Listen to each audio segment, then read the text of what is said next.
At Reed Smith, we're really thrilled today to be launching our new LLB Law in Practice degree with Queen Mary University of London. Careers in law are increasingly competitive, and there are viable routes both through traditional degrees but also through apprenticeships too. So what we're trying to do in our degree with apprenticeship model is in effect offer students the best of both. Offer a degree at a top university with all the in-depth critical thinking of a traditional law degree, but also offer the hands-on commercial experience of a year in practice at a busy city law firm. The degree will be made available to existing first-year Queen Mary Law students, and it'll be made available from next week. And the actual module will begin in 2016. There will be 5 students in the initial cohort, and we anticipate expanding that to 10 students in subsequent years.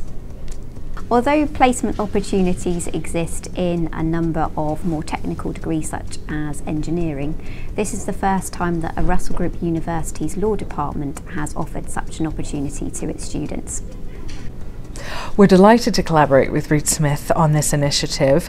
It reaffirms our commitment to real-world practical experience, as well as the traditional academic excellence that students have come to expect from Queen Mary University of London.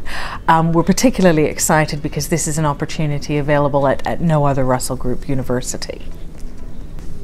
We work with a number of universities to help to develop the employability of their students through a variety of skills sessions and workshops. We believe that this new degree programme with Queen Mary University will help create business-ready students who are better able to transition into the world of work.